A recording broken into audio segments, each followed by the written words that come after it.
শুধুমাত্র তৃণমূল সরে গেল বলেই একটা বাম অল্টারনেটিভ তৈরি হলো, নাকি ইলিউশনে ভুগছো তুমিও? কাকলি ঘোষ দস্তিদারের মতো লোক দস্তি হাত বাড়াবে। গুছিয়ে এই যে গণতন্ত্রের হত্যা, সেটা একটু পরে হবে। তুমি হয়তো দেয়াল থেকে মুছে দেবে, কিন্তু মন থেকে তো বুঝতে পারবে না। সিপিআইএম এর 20 থেকে 28% ভোট আছে।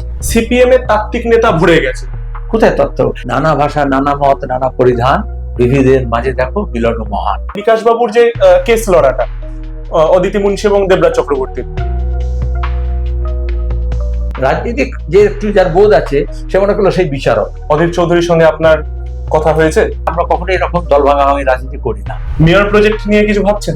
ব্যক্তিটা টেম্পোরারি, লক্ষ্যটা এবং আদর্শটা অনেক বেশি লং রান। নমস্কার, দ্য ওয়ালে আপনাদের সকলকে স্বাগত। 2011 পরবর্তী বাম রাজনীতিতে এক নতুন অধ্যায়ের সূচনা করেছেন মোহাম্মদ সেলিম। এক লড়াকু বাম অনেকেই বলে, আবার তার জন্য অনেকের মনে বিভিন্ন অন্য ধারণাও রয়েছে। সংসদ ভবন দিল্লিতে, আবার পশ্চিমবঙ্গের বুথ স্তর, তার সাংগঠনিক দক্ষতা তিনি প্রমাণ করে দিয়েছেন বারবার। 2026-এর নির্বাচনের পরবর্তী সময়ে কি ভাবছে বামেরা, সেই নিয়ে আজকে আমাদের মুখোমুখি মোহাম্মদ সেলিম। সেলিম, আপনাকে স্বাগত। আমি একদম শুরুতেই যে প্রশ্নটা দিয়ে খুব স্বাভাবিকভাবেই এখন উঠে আছে, সেটা হচ্ছে ফলতার নির্বাচন। ফলতার যে নতুন করে নির্বাচন হলো, তার রেজাল্টে দেখা যাচ্ছে যে বামেরা 2 নম্বরে উঠে এসেছে। কিন্তু উল্টো দিকে এই খবরটাও বারবার আসছে যে যিনি বামেদের প্রার্থী ছিলেন, তিনি 7 বছর এলাকায় ছিলেন না। তার মানে যেটা আমি বোঝার চেষ্টা করছি, সেটা হচ্ছে সেই অর্থে যে লড়াই বা আন্দোলন, যেখান থেকে স্বাভাবিকভাবেই নতুন যে সমর্থক বা ভোটার উঠে আসার কথা, সেইটা সেই অর্থে দেখা যায়নি। এবার তাহলে কি এই যে ফলতাটা শুধুমাত্র তৃণমূল সরে গেল বলেই একটা বাম অল্টারনেটিভ তৈরি হলো, নাকি এটার পিছনে অন্য কিছু আপনি দেখছেন? প্রথম কথা তো, এই ইলিউশনে ভুগছো তুমিও, সংবাদ মাধ্যমে যারা কমেন্ট করছে, এলাকা ছাড়া হয়েছে, ঘর ভাঙা হয়েছে, কিংবা তোমার এলাকায় ঢুকতে দেওয়া হয়নি, বা কাজের জায়গায় যেতে দেওয়া হয়নি, তার মধ্যে এটাই না সব শেষ। সেটা তৃণমূলের মনে করেছিল, আর মেনলাইন মিডিয়া এটাকে বাস করেছিল। সিপিএম কে খুঁজে পাওয়া যাচ্ছে না, দূরবীন দিয়ে দেখা যাচ্ছে না। আমাদের এরকম কয়েক ডজন প্রার্থী এবারে ছিল যারা এলাকা ছাড়া ছিল, বাড়ি ছাড়া ছিল, যারা এলাকায় ঢুকতে পারেনি। আবার তার মধ্যে অনেকেই ওরা মনে করেছিল হারিয়ে গেছে, কিন্তু তারা তো আবার এলাকার সঙ্গে যোগাযোগ রাখছিল।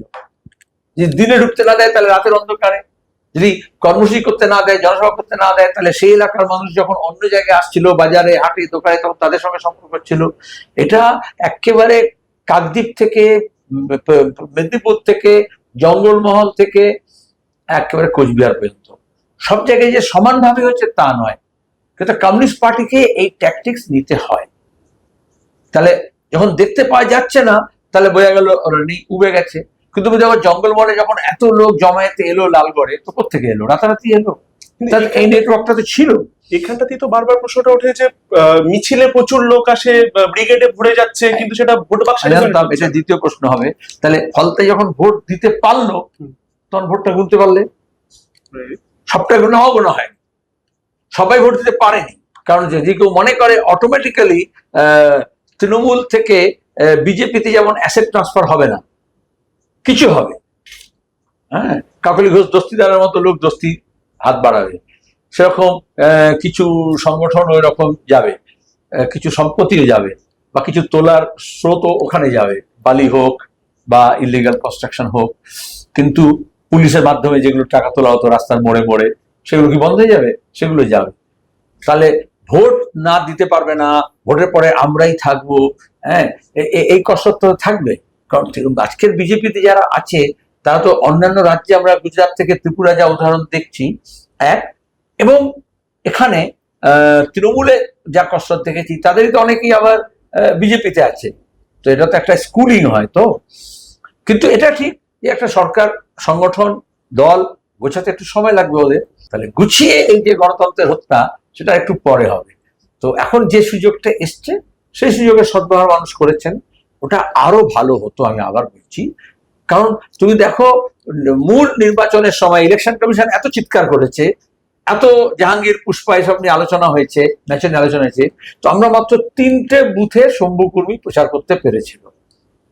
পরের সময় এই ডামাডোল, নতুন সরকার, তৃণমূলের পতন, জাহাঙ্গীরের ঘরে ঢুকে যাওয়া বা শ্রীগড়ে যাওয়া বা বেরিয়ে আসা, অভিষেক, বিশেষত আইপ্যাক এবং অভিষেকের হচ্ছে তোমার গিয়ে মেল্টডাউন, মিলিয়ে যাওয়া বা উবে যাওয়া, তখন ওই গুন্ডা বাহিনী বা পুলিশ বা সিভিক বা মস্তান কে দিয়ে বা এসডিপিও কে দিয়ে যেভাবে ওরা ওখানে করতো, সেটার অ্যাবসেন্স ছিল বলে এই প্রচারটা কিটা করা গেছে। আমি নিজে তো জানি, গত লোকসভা নির্বাচনে মুর্শিদাবাদে লোকসভা প্রচারের পরে ভোট যখন হয়ে গেছে, পরের পর্যায়ে এখানে যখন ভোট, তখন ফলতায় আমাদের প্রার্থী এবং পার্টিকে নিয়ে আমরা ওখানে ইলেকশন ক্যাম্পেনে গেছি।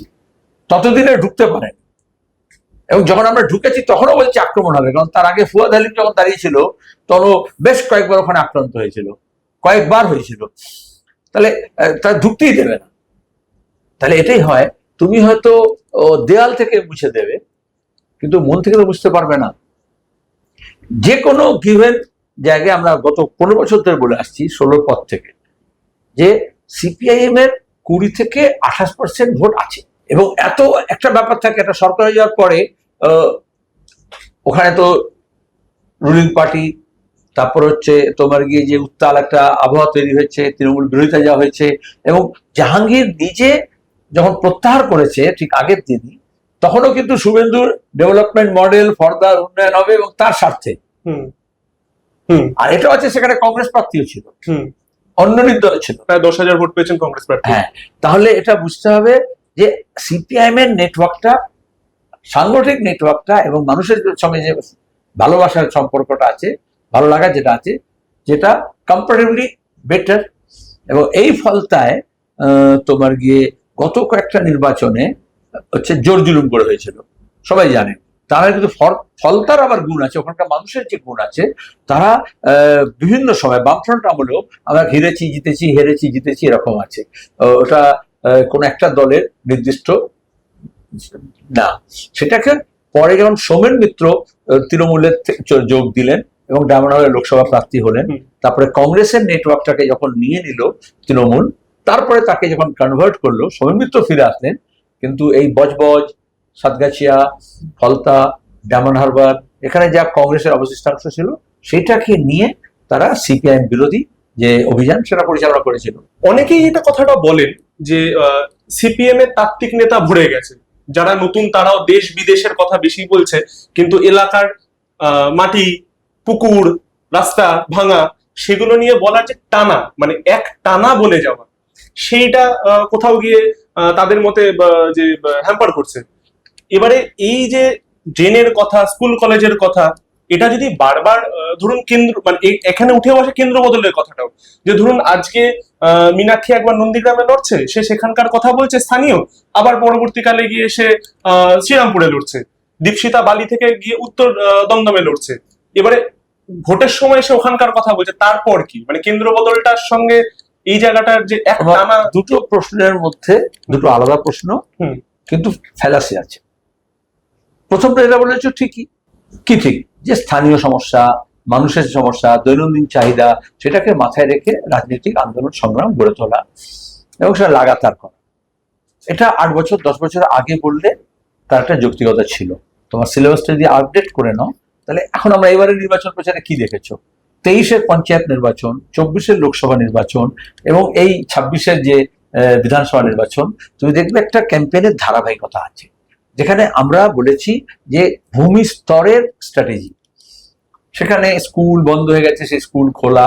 এই যে এখন ভোটের পরে ওই যে হকার উচ্ছেদ হচ্ছে, তো প্ল্যাটফর্মে গিয়ে কলতান গিয়ে জেগে আছে, রাতের বেলা অভিযান হতে পারে, হ্যাঁ, সেখানে ট্রেড ইউনিয়নদের সঙ্গে হকারদের সঙ্গে আছে, এটা কিন্তু বলে ভূমি স্তরে। তাহলে রাস্তাঘাট, বাঁধ, চর, হ্যাঁ, এটা শুধু উচ্ছেদ বলে নয়, তো এখানে তুমি দেখছো কিন্তু কোচবিহার তো যারা চরে বাস করছে তাদেরকেও তুলতে বলেছে, উঠে যেতে বলেছে। যারা বন্যা বিধ্বস্ত মানুষ বাঁধে এসে ঘর বানিয়েছিল, প্রত্যেক বাড়িতেই বাঁধে, সরকার পুনর্বাসনের বদলে তৃণমূলের সরকার আমলে তাদের উপর জ্বালা যন্ত্রণা হয়েছে, এই সরকার আসার পরে বলছে এখান থেকে উৎখাত করতে হবে, তো তাদের পাশে মানুষ থাকবে এবং তারা লড়বে। এটা হচ্ছে স্থানীয় সমস্যা নিয়ে। তার সঙ্গে তুমি প্রথম প্রশ্নের সঙ্গে একটা যুক্ত হয়েছো, তাত্ত্বিক নেতায় ভরে গেছে। আমি তোকে যদি বলি 4টে তাত্ত্বিক নেতার নাম বলো তো পশ্চিমবঙ্গের সিপিআইএম এর, তুমি বলতে পারবে না, কোথায় তত্ত্ব? বরঞ্চ উল্টো যারা এক্সট্রিম লেফট থাকে তারা বলে এই প্র্যাগম্যাটিক লেফট হয়ে গেছে এরা, আর সেখানে দাঁড়িয়ে তার তত্ত্ব কথা নিয়ে আলোচনাই হচ্ছে না। তো ওটা দুদিক থেকে আক্রমণ সবসময় হবে। তোমাকে আমি বলবো, আমি চ্যালেঞ্জ, তুমি 5টা নাম বলো সিপিএম এর তাত্ত্বিক নেতা, তুই বলতে পারবে না। তো এগুলো ও সব বুলি দিয়ে লাভ নেই, বুলি আউড়ে নিয়ে লাভ নেই, বরঞ্চ তত্ত্বের দরকার হয়। আমরা এটা বলেছি, তত্ত্বের সঙ্গে তার প্রয়োগ, তার মিশ্রণ ঘটাতে হবে। যারা প্রয়োগ করছে সেই যদি তত্ত্ব এবং মতাদর্শকতায় বলিয়ান না হয় তাহলে তার প্রয়োগটা ঠিকমতো হবে না। আর যদি প্রয়োগ না হয়, শুধু তত্ত্ব কপচানো হয়, তাহলে সেটা মানুষের কোনো কামে লাগে না, রাজনীতি সংগঠনের কোনো কাজে লাগে না। এটার মিশ্রণ দরকার, ব্লেন্ডিং দরকার, সেটাই আমরা চেষ্টা করছি। এটা এর ফলও তুমি দেখতে পাবে। কারণ এই যে হিড়িক পড়ে গেল তৃণমূলের রাতারাতি বিজেপিতে যাওয়ার, সিপিএমের ক্ষেত্রে হবে না। কেন হবে না? শুধু নিষ্ঠা, শুধু আনুগত্য তা নয়, কারণ সে যদি তার রাজনৈতিক বোধে সে যদি চেতনা সম্পন্ন হয় এবং মতাদর্শগত চর্চা থাকে, তাহলে সে টিকে থাকবে। আর যদি মতাদর্শগত চর্চায় ফাঁক থাকে, ফোকর থাকে, তাহলে কিন্তু টলে যাবে। এখানে তো ডেফিনেটলি দ্বিতীয় সারি যেটা বলেছো না, তো প্রশ্নের মধ্যেই ছিল একটা ভাগ, আমি অ্যাভয়েড করছি না। এই যে মীনাক্ষী কলদারের নাম বলে, যে এক জায়গা থেকে আরেক দীপশিতার নাম বলে এক জায়গা থেকে আরেক জায়গায়, এটাও না একটা তোমার কি কুযুক্তি। আচ্ছা, সিদ্ধার্থ শঙ্কর রায় কোথা থেকে এমএলএ হয়েছেন, প্রিয়দাস মুন্সি কোথা থেকে এমপি হয়েছে, মমতা ব্যানার্জি কোথা থেকে এমপি এবং এমএলএ হয়েছেন, ভোটে লড়েছেন, শুভেন্দু কোথা থেকে এমএলএ লড়েছে, মোদি কোথা থেকে এমপি ইলেকশন লড়েছে। এক রাজ্য থেকে আরেক রাজ্যে চোখে পড়বে না তোমার, কারণ ওইটা তোমাদের টেক্সটে নেই, বা তোমাদের কাছে SMS করে টেক্সট দেওয়া হচ্ছে না, তোমাদের এইটা সেটা দেয়নি। পরিষ্কার বলছি, খারাপ করে বলছি, তো এটা ব্যালেন্স কোয়েশ্চেন হবে। তো এটা সিপিআইএম এর ক্ষেত্রে জ্যোতি বসু বরানগরে লড়তেন, তারপরে যখন বরানগর আমরা ফিরেও পেলাম, আরএসপি লড়েছে, কিন্তু জ্যোতি বসুরা বরানগরে সাতগাছিয়া লড়েছেন, বুদ্ধ ভট্টাচার্য কাশীপুরে লড়েছেন, তারপরে যাদবপুরে লড়েছেন। কমিউনিস্ট তো তোমার গিয়ে জ্যোতি বসু যখন প্রথম এমএলএ হলেন, তখন তো তিনি রেলওয়ে কনস্টিটুয়েন্সি থেকে নির্বাচিত হয়েছিলেন, রেলওয়ে শ্রমিক কনস্টিটুয়েন্সি থেকে। তো এটা কোনো যুক্তি নয়। মীনাক্ষী, দীপশিতা তো অল ইন্ডিয়া এসএফআই স্টুডেন্টের লিডার ছিল। কলকাতা তো রাজ্যের যুব নেতা, মীনাক্ষী তো রাজ্যের যুব নেতা। এটাই তুমি যদি মোহাম্মদ সেলিম, তাহলে তো ও মুসলমান এলাকা থেকে যাচ্ছে। মানে প্রশ্ন সাজানোর জন্য কিছুটা তো কিছু পড়াশোনা লাগে, কিছু যুক্তি লাগে। তাহলে তার তো আমার তো আমি তো দক্ষিণবঙ্গে লড়েছি, উত্তরবঙ্গে গিয়ে লড়েছি, কলকাতা শহরে লড়েছি, আবার গ্রামে লড়েছি, কারণ এই অভিজ্ঞতা দরকার আছে। তাহলে তো তুমি তোমার জ্ঞানটাও সম্পূর্ণ হবে না। আর এই যে প্রয়োগের কথা বলছো, তুমি কত ধানে কত চাল তুমি বুঝতে পারবে না। সবার ক্ষেত্রে নয়, তাকে এলাকায় পড়ে থেকেই কাজ করতে হয়। শুধু যারা রাজ্যের নেতা হবে, যারা দেশের নেতা হবে, তাকে তো আমাদের ভোটে দাঁড়াচ্ছি বলে তুমি বলছো, যখন আমরা জেলাগত দায়িত্ব দিই, সংগঠনগত দায়িত্ব দিই, তখন তো দক্ষিণের লোককে উত্তরের দায়িত্ব দেওয়া হয়, উত্তরের লোককে দক্ষিণের দায়িত্ব দেওয়া হয়, কারণ তার নাহলে সামগ্রিকতার মধ্যে তার বোধ আসবে না। ধীরে ধীরে প্রজন্ম থেকে প্রজন্মে এই নেতৃত্ব এবং সংগঠন এগিয়ে যায়। ছাত্র সংগঠন বা যুব সংগঠন যেমন supply line quote and quote যেটা ভাবা হয়, সেখানে গত বেশ কিছু বছরে ছাত্র সংগঠন বিভিন্ন জায়গায় প্রায় নন এক্সিস্টেন্টের পর্যায়ে পৌঁছেছে, বিভিন্ন কলেজে। যুব সংগঠনেও নেতৃত্ব রয়েছেন, কোনো কোনো জায়গায় ভালো কাজ করছে, কোথাও লোকের অভাব।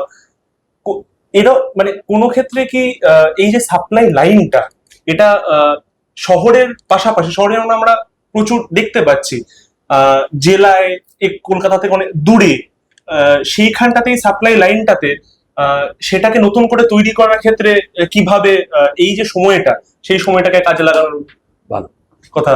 দেখো, এটা মার্ক্সবাদী দৃষ্টিকোণ থেকে বলা হয়, তুমি ধরো একটা গ্লাসে যদি অর্ধেক গ্লাস জল থাকে, তাহলে তুমি কোন দিক দিয়ে দেখবে? অর্ধেক গ্লাস ভর্তি না অর্ধেক গ্লাস খালি? তোমার দেখার মধ্যে পজিটিভ না নেগেটিভ। ঠিক আছে, তুমি যেটা বলেছো যথার্থ। এই বললে কলেজগুলো থেকে প্রায় উঠে গেছে, আসলে তা তো নয়। 15 বছর ধরে ছাত্র রাজনীতি, ক্যাম্পাস রাজনীতি, ক্যাম্পাসের মধ্যে ঢোকা, প্রথম 11-12 সালে দেখবে তুমি 10 সাল থেকে শুরু হয়ে গিয়েছিল যে কলেজের মধ্যে আক্রমণ হচ্ছে, চোখ গেলে দিয়েছে, খুন করেছে, মনে আছে? ল্যাবে ঢুকে এক্সপেরিমেন্ট করতে দেবে না সবচেয়ে ভালো ছাত্রছাত্রীকে, অ্যাডমিট কার্ড ছিঁড়ে ফেলে দিয়েছে, পরীক্ষা বসতে দেবে না। ঠিক আছে, অন্য কলেজে সিট পড়েছে সেখানে গিয়ে হামলা করেছে। এটা কেন করে? এটা এখানে শুধু নয়, এটা পাকিস্তানে, বাংলাদেশে, আমি তো আমাদের দেশে বলছি, এবং আমাদের দেশের অন্যান্য রাজ্যেও। কারণ ওরা মনে করে যে ক্যাম্পাস থেকে ভবিষ্যতের বিপ্লবী, ভবিষ্যতের সংগঠক, ভবিষ্যতের রাজনীতিক তৈরি হয়, গণতন্ত্রের চর্চা হয় সেখানে। সুতরাং আসলে এটা শুধু আক্রমণ নয়, যে গণতান্ত্রিক পরিবেশ এবং নষ্ট করা হচ্ছে, যে গণতান্ত্রিক অধিকার কেড়ে নেওয়া হচ্ছে। তো ক্যাম্পাস হচ্ছে একটা গণতান্ত্রিক পরিবেশ থাকলে সেখানে বাদ, সংবাদ, বিবাদ, তর্কাতর্কি, বিভিন্ন মত, এবং সেই মতের মধ্যে থেকে আবার একটা সিনথেসিস করা কিছু মতবাদ বেরিয়ে আসে। এটা প্রতিক্রিয়ার শক্তিরা সেটা চায়। আমাদের দেশের মধ্যে দেখবে সব বিশ্ববিদ্যালয়ে এই ক্যাম্পাস সেলগুলোতে রাজনীতি করতে দেওয়া হয় না। উত্তরপ্রদেশে তো ভীষণভাবে দেওয়া হয় না, মধ্যপ্রদেশে তো ভীষণভাবে দেওয়া হয় না, আবার মহারাষ্ট্রে কিছুটা আছে, আন্ধ্রপ্রদেশে, তেলেঙ্গানায় কিছুটা আছে, হিমাচলে কিছুটা আছে। তেহরানে যখন, ইরানে যখন সো কল্ড ইসলামিক রেভলিউশন হয়েছিল, আয়াতুল্লাহ খোমেনি তিনি প্রথম কথা বলেছিলেন তেহরান বিশ্ববিদ্যালয় কামান দাও, কারণ ওই বিশ্ববিদ্যালয়গুলো হচ্ছে শয়তান তৈরির কারখানা। যাদবপুর বিশ্ববিদ্যালয়ে আমরা দেখেছিলাম ওই কলরটর হয়েছিল, তখন তৃণমূল পরে করলো যেটা বিজেপি জেএনইউতে করেছে সমস্ত, যেমন আলিগড় বিশ্ববিদ্যালয় হয়েছে। প্রতিক্রিয়ার শক্তিরা চায় না যে প্রগতিশীলতার চর্চা হোক, গণতন্ত্রের চর্চা হোক, বা ভিন্ন ভিন্ন মত সেখান থেকে বেরিয়ে আসুক। সেখানে শুধু সরকারি মতটাকে একটা স্ট্রিম রোলের মতো চালানো হয়। এখানে দেখবে এখন এই যে পরিবর্তন হলো, তাহলে সেই ভাইস চ্যান্সেলর, সেই অধ্যাপক, সেই ডিপার্টমেন্ট, তার একটা বড় অংশ রাতারাতি তোমার গিয়ে অভিষেকের ছবি নামিয়ে দিয়ে শ্যামাপ্রসাদের নাম ছবি লাগিয়ে দেবে। আর তারা চাইবে না ছাত্রদের, তখন বলবে না না রাজনীতি করা যাবে। আর একটা হচ্ছে লিবারালাইজেশনের পরে, উদারীকরণের পরে বিশ্বব্যাপী মনে হয়েছে মতাদর্শের কোনো জায়গা নেই, রাজনীতির কোনো জায়গা নেই। তাহলে কি হয়, কত সহজে তৃণমূল থেকে বিজেপিতে চলে যেতে পারে, বিজেপি থেকে আবার অন্য দলে যেতে পারে, কংগ্রেস থেকে তৃণমূল যায়, তৃণমূল থেকে বিজেপির আলোদম হয়েছে। আর এই জন্য বামপন্থীদের এই কম বয়সে এই ভ্যালুজ, মূল্যবোধ, রাজনীতির গণতান্ত্রিক মূল্যবোধ, বিপ্লবী সত্তা, চেতনা, এগুলো পড়াশোনা, সিনেমা, গল্প, তর্ক বিতর্ক সবার মধ্য দিয়ে, একটা পাঠচক্রের মধ্য দিয়ে এটা গড়ে ওঠে। আবার উল্টোটা হয়, ছাত্র রাজনীতি মানে হচ্ছে ক্যাম্পাসে হাঙ্গামা, বোমা, বন্দুক, পিস্তল, মস্তানি, গুন্ডামি, টাকা ভর্তি করার টাকা, সেগুলো সব চালু হয়েছিল। তখন লোকে বলে চাকরি পাবে, এসব থেকে দূরে থাকে। হ্যাঁ, মানে কিন্তু তুমি দেখবে বেস্ট ভাইব্রেন্ট ক্যাম্পাস গুলো সেটাই, সেখান থেকে ভালো ছাত্রছাত্রী বেরিয়ে আসে যেখানে এই নানান মত শতফুল বিকশিত হোক, একটা পরিবেশ আছে। ক্যাম্পাসের মধ্যে যদি ডেমোক্রেটাইজেশন না থাকে, শুধু অর্থের বিনিময়ে যদি শিক্ষা বিক্রি হয়, তাহলে কিন্তু সেখানে সার্বিক যে মানবিক মূল্যবোধ সেটা গড়ে ওঠে না।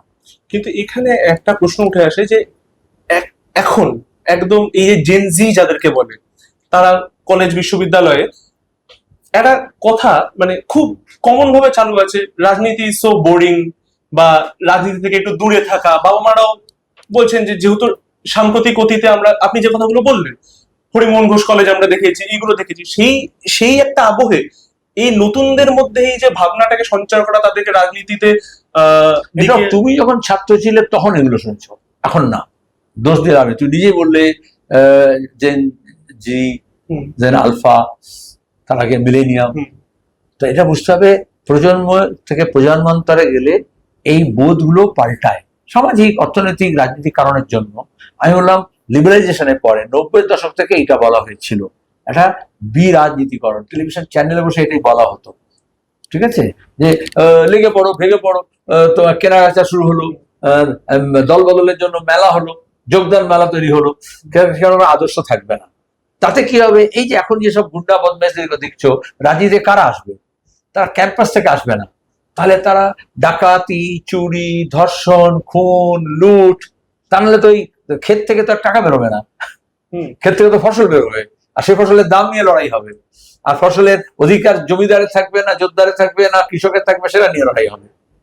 তাহলে স্বাধীনতার আগে থেকে স্বাধীনতার পরে এই বোধটা তো তৈরি করতে হয়।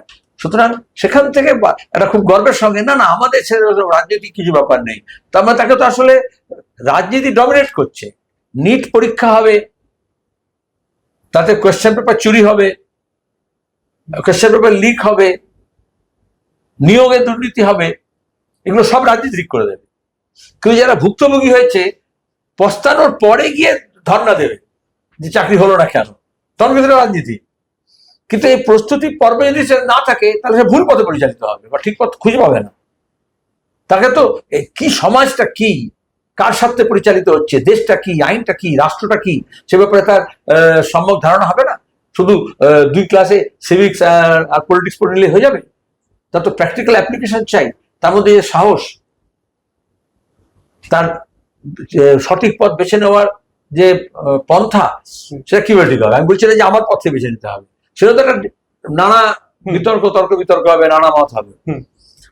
এইখানে দাঁড়িয়ে রামকৃষ্ণ পরমহংস যত মত তত পথ, দিস ইজ ডেমোক্রেটিক। তুই না এক পথ এক মত, অটোক্রেসি, ষড়যন্ত্র, ফাসিজম, এইটা খেয়াল রাখতে হবে। সেখানে দাঁড়িয়ে তোমার প্রশ্ন ছিল তাহলে এই ছাত্র তো সাপ্লাই লাইন, তাই তো? একদম।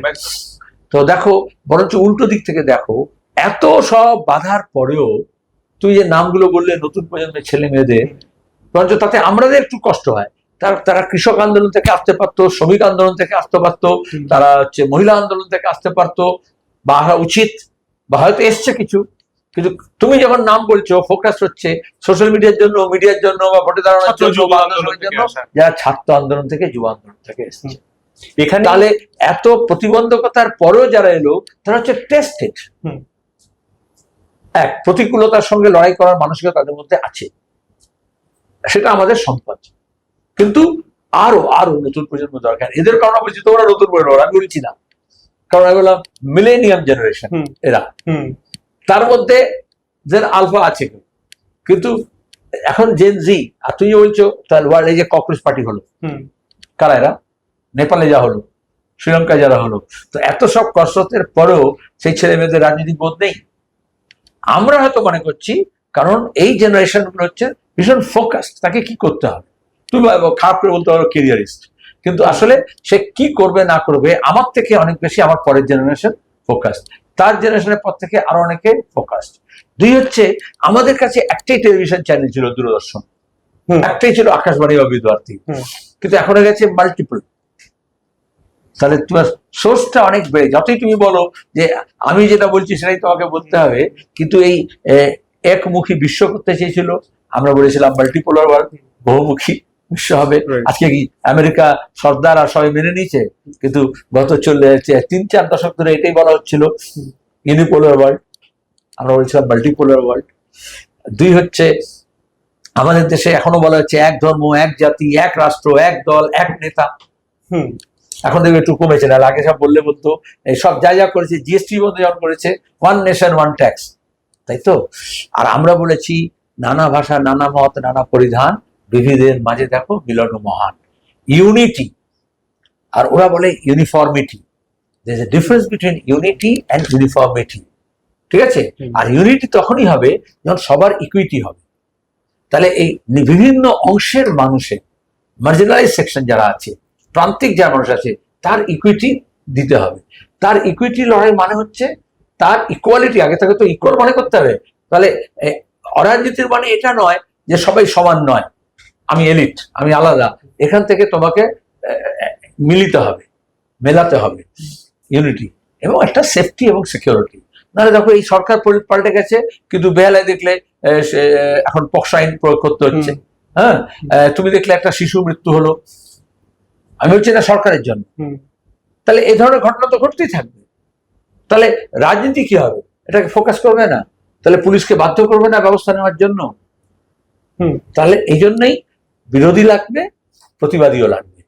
প্রতিবাদ করাটাই একমাত্র রাজনীতির কাজ নয়, আর গঠনমূলক অনেক কাজ করতে হবে। আমরা এটা বলছি নতুন জেনারেশন যেটা আরো ফোকাস, তারা হচ্ছে কনস্ট্রাকটিভ এবং শুধুমাত্র ডিস্ট্রাকটিভ নয়।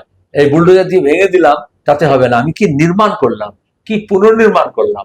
তাহলে আমাদের পার্টিও এই জেনজি আরো নতুন অংশকে, আমাদের এই যুবদেরকে যাদের নাম বললে তাদেরকে বলি, আমরা তো বুঝছি আমাদের পরের প্রজন্ম, তোমরা কি তোমাদের পরের প্রজন্ম কোথায়?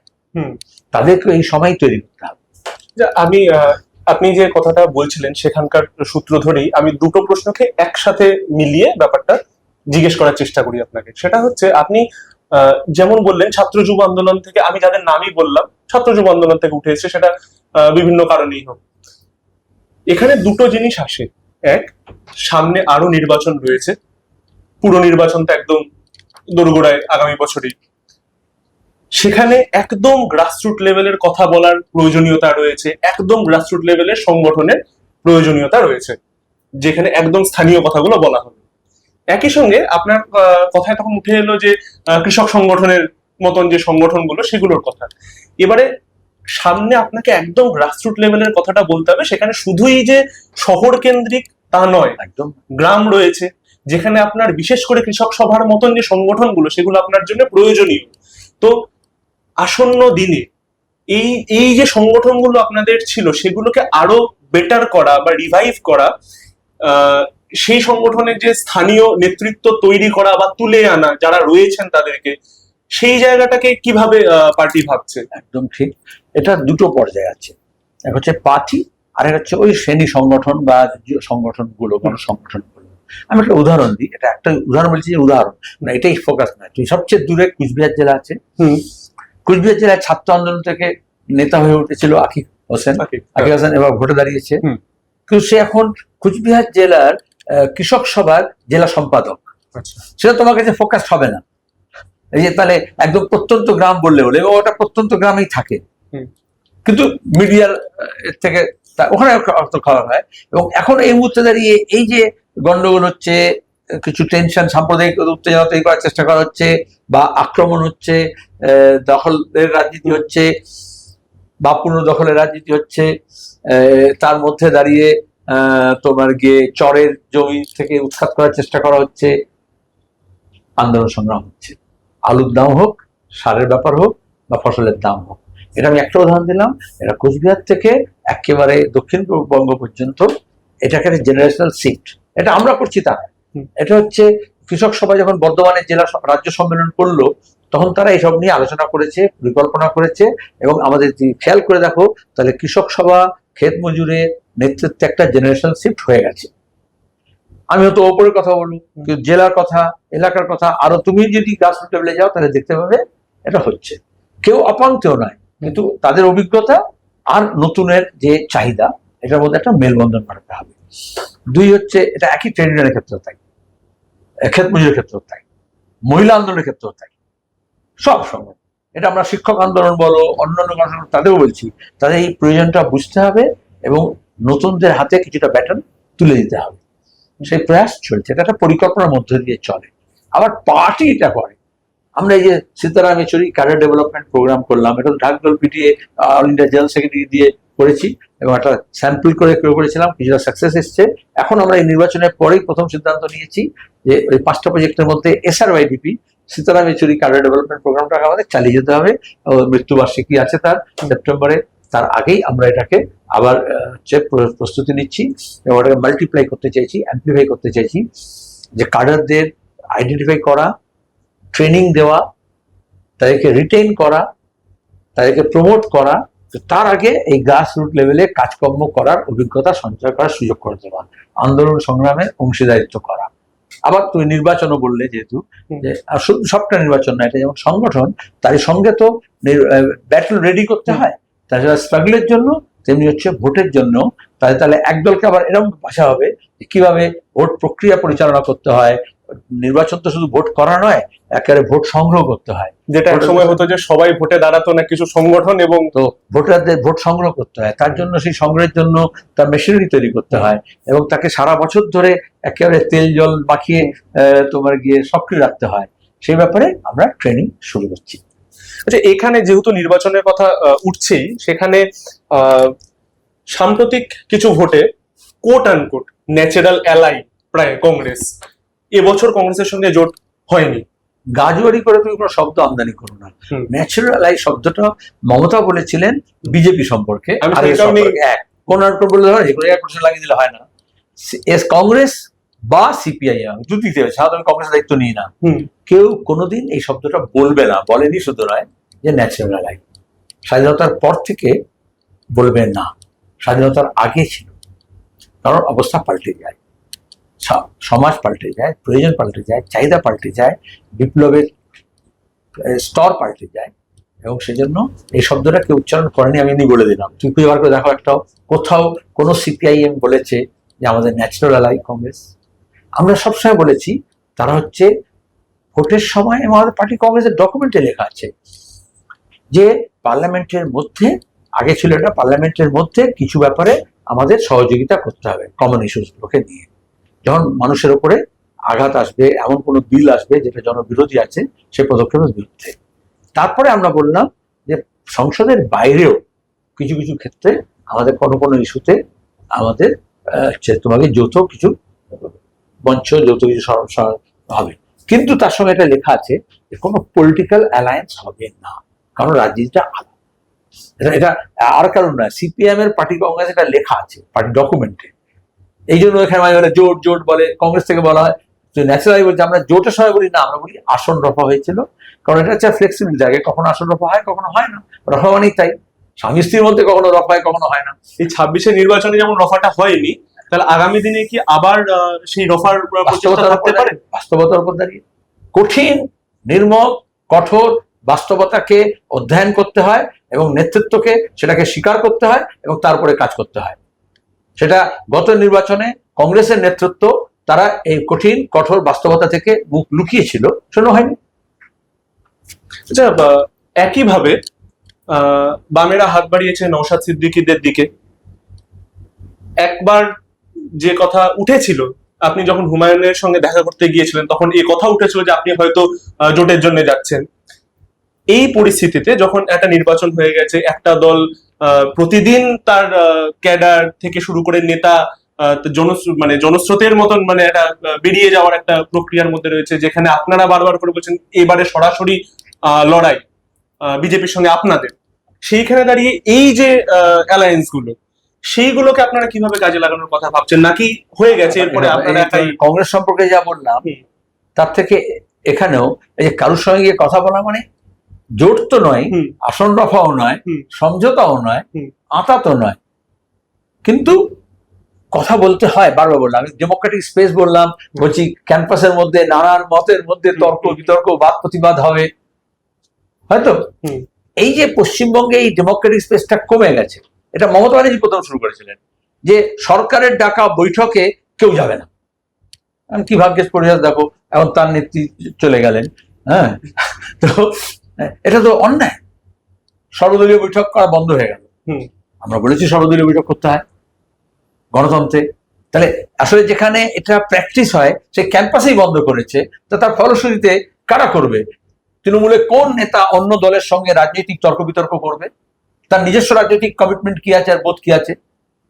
টাকা পয়সা নিয়ে সে 75-25 দিয়ে ভাগ কথা বলতে পারে, যে 25 কেন দিচ্ছেন, 30% বলুন, কিন্তু রাজনৈতিক মত নিয়ে সিদ্ধান্ত নিয়ে কত তর্ক বিতর্ক হবে? কোনো কথা হবে? আর তখন হয় সে অভিষেকের কাছে মাথা নত করে স্বীকার করে নেবে সর্বত্র, নাহলে শুভেন্দুর কাছে মাথা নত করে স্বীকার করে নেবে।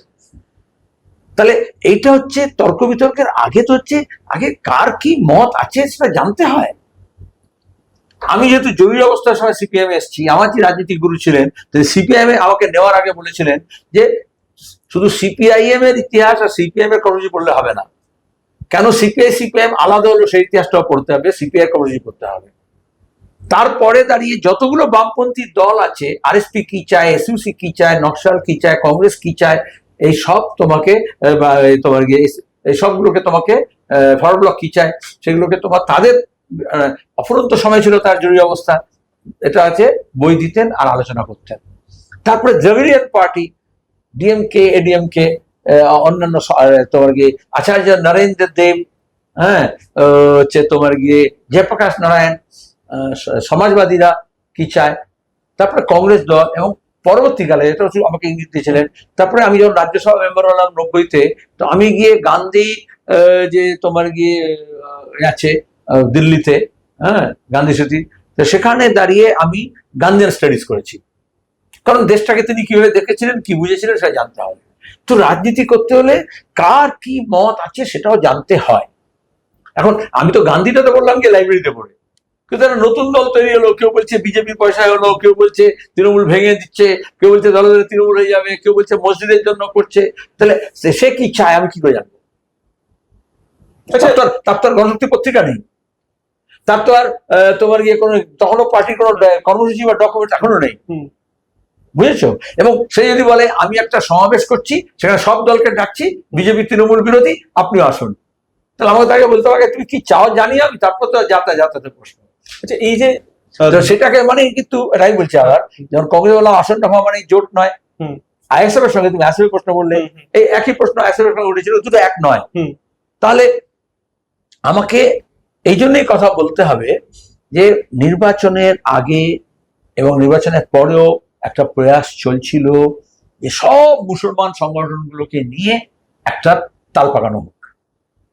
তখন কমিউনিস্ট হিসেবে আমাদের কাজ ছিল যে একটা হিন্দু কনসলিডেশনের চেষ্টা করছে আরএসএস, এবং তারই কাউন্টার প্রজেক্ট হিসেবে কখনো কখনো একই স্পন্সার্ড হয়, আবার স্পন্সার নাও হতে পারে, সেই জন্য কথা বলা দরকার হয় যে একটা মুসলিম কনসলিডেশন হোক, তাহলে পোলারাইজেশন কমপ্লিট হবে। এবং সেখানে তৃণমূলের একটা অংশ ছিল। তাহলে এই সবার সঙ্গে, তুমি তো একটা তো জেনেছো বলে, তাহলে সব অংশের সঙ্গে কথা বলতে হচ্ছে, তারপরে আমাদের নির্দিষ্ট প্রক্রিয়া ঠিক করতে হয়। আচ্ছা, যেমন অন্যদের অন্য দলগুলো কি ভাবছে কি করছে সেটা যেমন জানতে হবে, তেমনি আরেকটা গুরুত্বপূর্ণ বিষয়, মানুষ কি চাইছে, দলীয় কর্মীরা কি চাইছেন, সেটা একটা জানার বিষয় আছে। এটা বেশি। এবং সেইখানটাতে দাঁড়িয়ে একটা অত্যন্ত মানে একটা ঘটনা ঘটেছে সাম্প্রতিক কালে, সেটা হচ্ছে বিকাশবাবুর যে কেস লড়াটা অদিতি মুন্সি এবং দেবরাজ চক্রবর্তীর, সেটা নিয়ে সমাজ মাধ্যমে বহু লোকে লিখছেন, এমনিতে অনেকেই বলছেন যে বিকাশবাবুর এটা করাটা উচিত হয়নি। পার্টির আগে কিভাবে দেখছে? প্রথম কথা হচ্ছে কেউই, পার্টিও নয় এবং সাধারণ মানুষও এটা বুঝতে হবে, তুমি যদি ডেমোক্রেট হও তাহলে তুমি জাজমেন্ট সিটে বসবে না। মিডিয়া প্যানেল ডিসকাশন করে এই ক্ষতিটা করেছে। প্যানেল ডিসকাশন বাংলা খুব ম্যাচিওর হয়নি।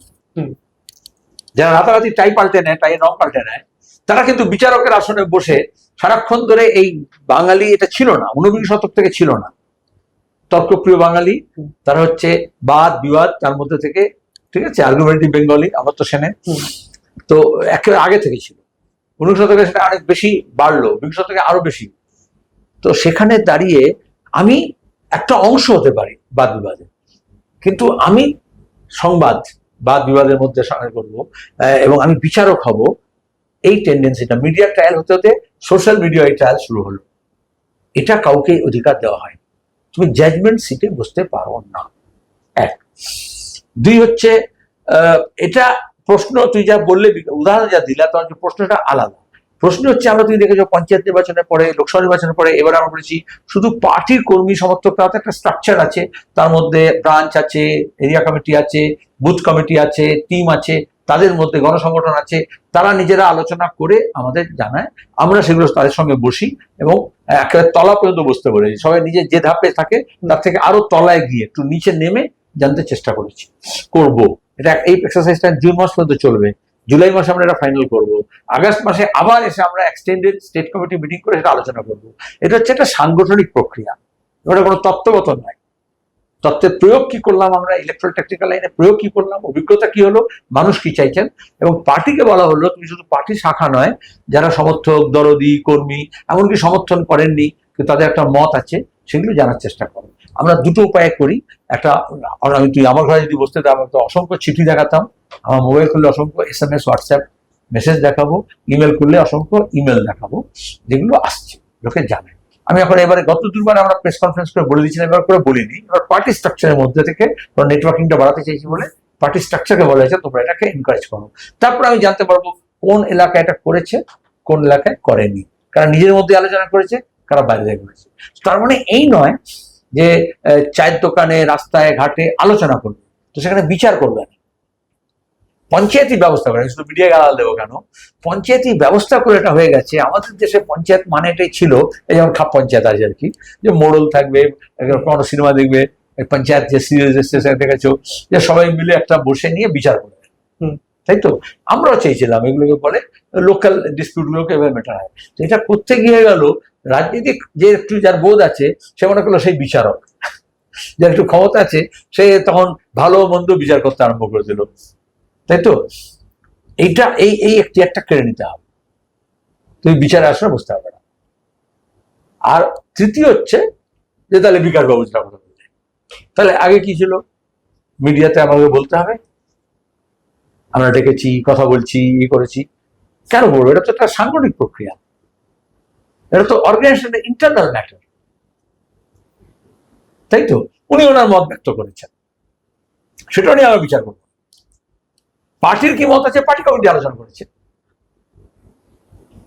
এই যে সবটাই হচ্ছে তোমাকে পাবলিকলি রাস্তার কলে নেমে গিয়ে কাপড় কাচতে হবে, নোংরা কাপড় ধুতে হবে। আচ্ছা, আমি একদম শেষের দিকে চলে এসেছি। আমি একটা একদম হাইপোথেটিক্যাল একটা কন্ডিশন বলছি, একদম হাইপোথেটিক্যাল। তাহলে পার্টি কি করবে? ধরুন আজকে দেখা গেল মমতা বন্দ্যোপাধ্যায় ফিরে গেলেন কংগ্রেসে। ধরলাম আপনারা এতদিন টানা লড়াই করেছেন এই শক্তির বিরুদ্ধে, কিন্তু বিভিন্ন সময়ে নির্বাচনের খাতিরে কংগ্রেসের সঙ্গে আপনারা আসন সমঝোতা করেছেন।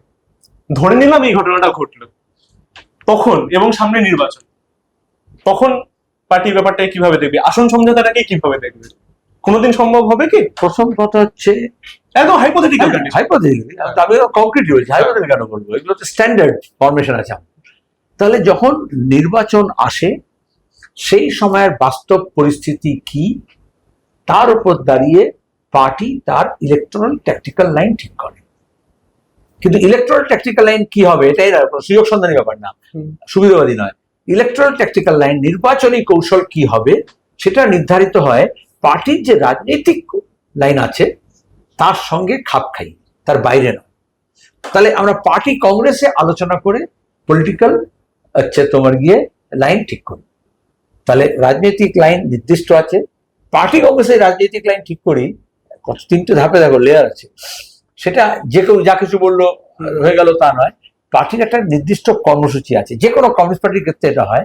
আগে পার্টি কর্মসূচি যে দিক নির্দেশ করেছে, তার উপর দাঁড়িয়ে যে ডেভেলপমেন্ট গুলো হচ্ছে কারেন্ট, তার প্রয়োগ কিভাবে করব, তার রাজনৈতিক লাইন ঠিক করবো।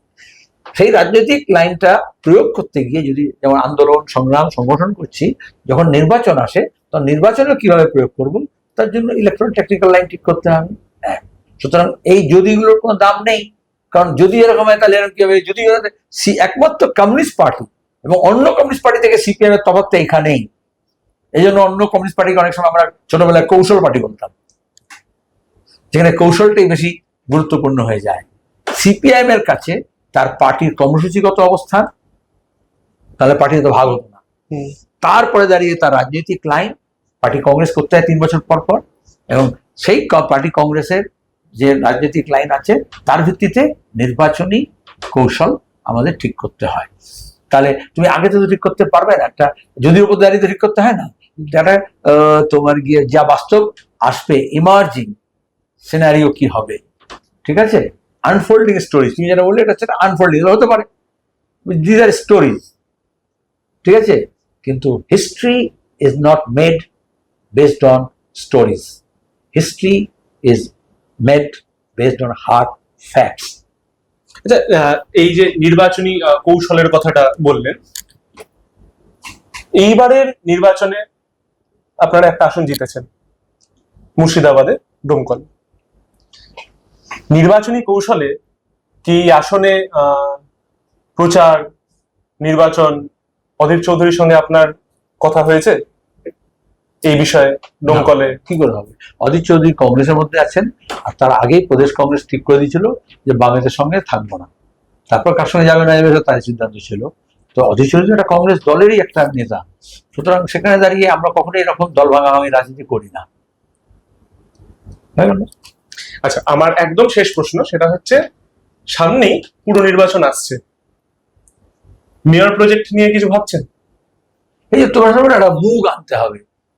একসময় ছিল যে মুখ নেই, তারপর হলো এত মুখ হয়ে গেছে যে বলছে আপনি কোনটাকে প্রজেক্ট করবেন। তাহলে কালেকটিভ লিডারশিপটা মনে করো।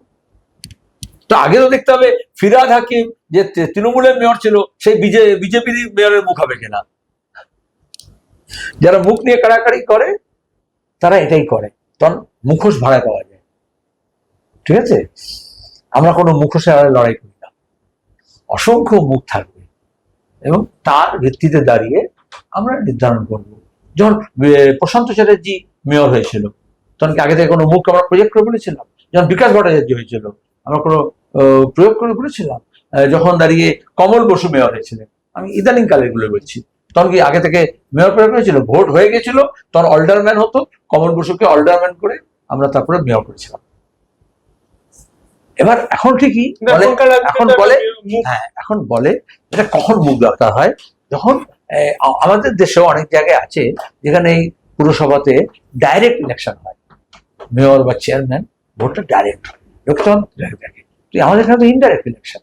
আগে তো পুরসভায় কে মেজরিটি পাবে তার উপর দাঁড়িয়ে তার প্রার্থী হবে। আমাদের তাহেরপুরে তো আমাদের চেয়ারম্যান আছে, তো কোনোদিন ফোকাসও করবে না, কারণ সে সাইকেলে ঘুরে বেড়ায়, সে সরকারি গাড়ি ব্যবহার করে না। কিন্তু মানে লোকসভা নির্বাচন যাচ্ছি, মোদি একটা ফোকাস, আমরা বিধানসভায় এসেছি তৃণমূল মমতা ব্যানার্জি ফোকাস। আমি সেই যে এখন তো মোটামুটি আর একজন ব্যক্তিকে ফোকাসের ভাবে পরিণতি এটাই হয়। তারপরে যে আউট অফ ফোকাস হয়ে যায়, তখন যেরকম বাল্ব ফিউজ হয়ে যায়, ওরকম গোটা দলটা ফিউজ হয়ে যায়।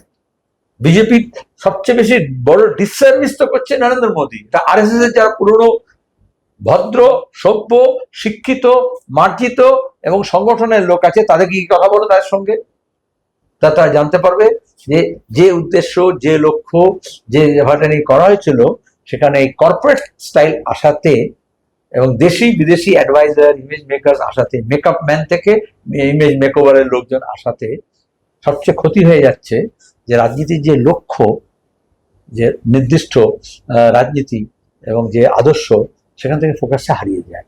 তাহলে পলিটিক্সে আবার বলছি, ফোকাসটা ব্যক্তি হবে না তার আদর্শ হবে, তার সিদ্ধান্ত হবে।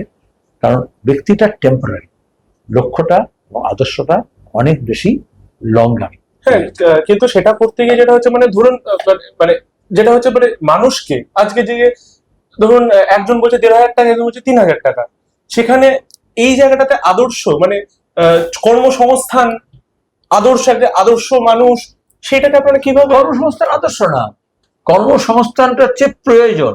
আজকে আমাদের দেশে, গোটা দেশে সবচেয়ে বেশি স্বাধীনতার পরে এবং স্বাধীনতার আগে বেকারির হার, ঠিক আছে? এইবার ঠিক হয় কোন রাজনৈতিক আদর্শে এই বেকারির হার কমবে এবং কর্মসংস্থান হবে, তার সুযোগ বাড়বে, তার জন্য আদর্শ নেবে। তারপরে ইকোনমিস্ট, তুই বলবে অমুক ইকোনমিস্ট আছেন, এই অ্যাডভাইজার নিয়ে আসবে, সেও তো তার একটা লক্ষ্য নিয়ে কাজ করবে, সেও তো আদর্শ নিয়ে কাজ করবে। তাহলে তার আদর্শ হবে আদানি আম্বানির লাভ কি করে বাড়াবো না, তার আদর্শ হবে যে আমি বেকার ছেলে মেয়েদেরকে কাজ দেবো। ইনভেস্টমেন্ট মানে এখন দেখবে কতদিন হবে, এই মাল্টিন্যাশনাল কোম্পানি আসছে, এই কোম্পানি আসছে, এই অশোকনগর থেকে তেল বেরোচ্ছে, এত লোকের রোজগার হবে। মনমোহন সিং যখন অর্থমন্ত্রী হয়েছিলেন, যখন নিউলিবারাল পলিসি হচ্ছিল, তখন তার একটা বক্তৃতা ছিল যে অটোমোবাইল ইন্ডাস্ট্রিতে বিভিন্ন দেশি বিদেশি গাড়ি আসবে, কোম্পানিগুলো আসছিল আমাদের দেশে। তখন একটাই ফিয়াট আর টাটা অ্যাম্বাসাডার ছিল, টাটা পর্যন্ত ছোট গাড়ি তৈরি করতে পারতো না। তো তখনকার দিনে তো লিবারেশন যখন হলো, Manmohan Singh new economic policy, তখন দেশি বিদেশি কোম্পানিগুলো আসলো, প্রথমে কোলাবোরেট করে আসলো, তারপরে আস্তে আস্তে যেমন তোমার কি, আমি উদাহরণ দিচ্ছি না, তো তখন উনি বলেছিলেন যে বেকার সমস্যার সমাধান হয়ে যাবে। কারণ এত গাড়ি আসবে, এত গাড়ির চালক হবে, তার মেনটেন করতে হবে, গ্যারেজ হবে, শুধু কারখানায় না। এটা ঠিক না, কিন্তু গাড়ি অনেক হয়েছে, রাস্তা গাড়ি কম কমেছে, কিন্তু বেকারি কি কমেছে? বেড়েছে। অন্য আমি জানছি সেরকম যখন আমাদের ইউনিগেজ থেকে ব্রডগেজ হচ্ছিল, যখন আগে কি ছিল, মিটার গেজ ছিল, মনে আছে? তখন একটা সিদ্ধান্ত নেওয়া হলো, জাফর শরীফ যখন রেলমন্ত্রী, তখন বলা হলো ইউনিগেজ হবে।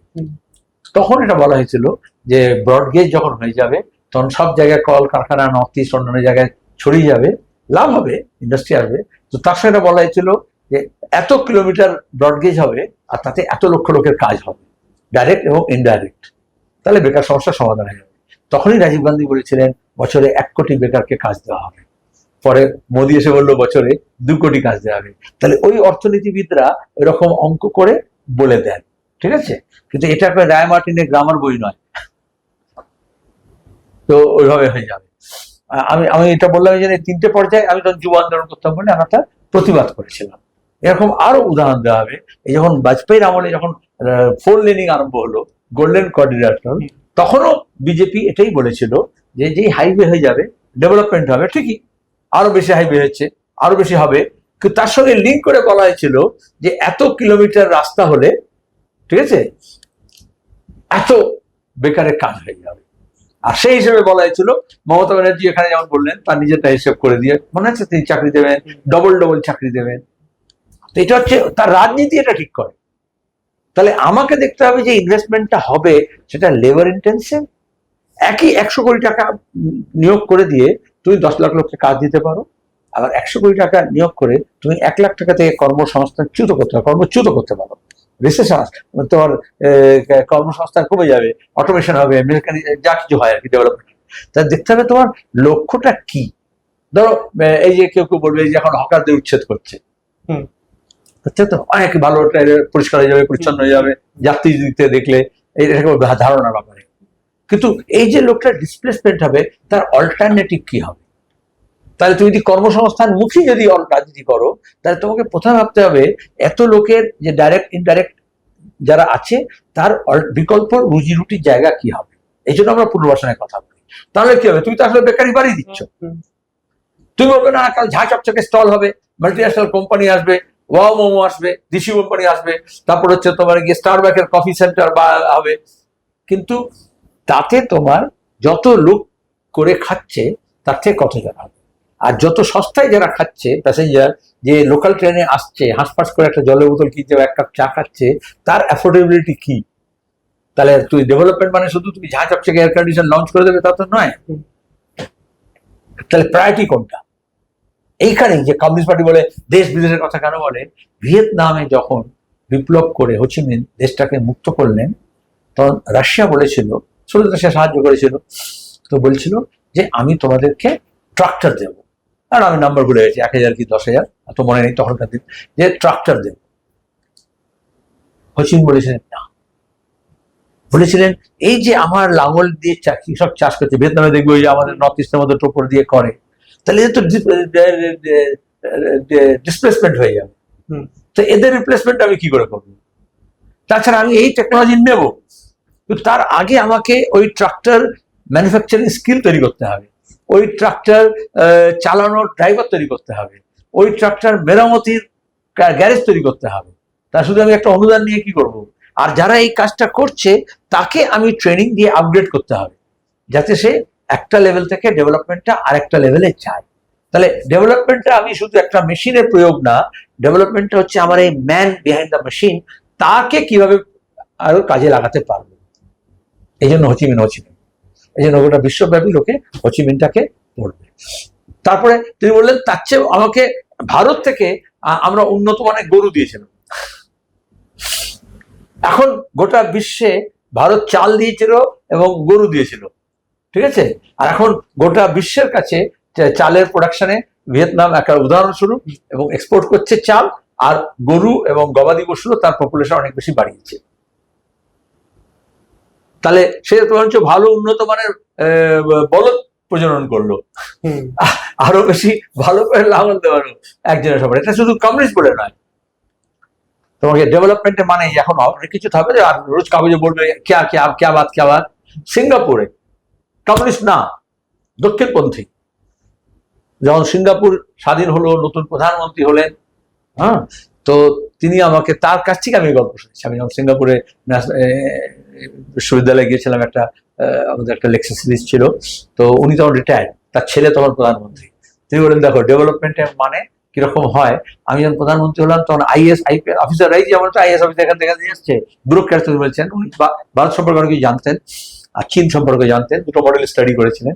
তো তিনি বললেন যে কি হলো, বস্তির জায়গায়, তো আর কি বস্তি থেকে ওসব বস্তি ছিল, তো সেখানে হাই রাইজ বাড়ি তৈরি করে দেওয়া হলো 4তলা 5তলা হাউজিং এর জন্য। কিন্তু ওই কলোনি, গ্রাম বা বস্তির লোকেরা ওই বিল্ডিং এ যেতে রাজি নয়। তার ছোট দেশ, আমি গেলাম, গিয়ে কথাবার্তা বললাম। আচ্ছা, ওরা যখন যে গ্রামে থাকে বা বসে থাকে, হাঁস, মুরগি, কুকুর, বেড়াল, ছাগল নিয়ে থাকে, তো এটা হরাইজেন্টালি তার চাষবাসও করে, তার ফডারও হয়, এবং তাদেরকে নিয়ে থাকে, কাপড় শুকোয়, যে ব্রিকেট, কোল ব্রিকেট বলে সেগুলো করে, যা আমাদের মতো আছে। ফ্ল্যাটে চলে গেলে তার ওইগুলো, তার যে লাইফস্টাইল, তার যে রিকোয়ারমেন্ট, সেটা হবে না।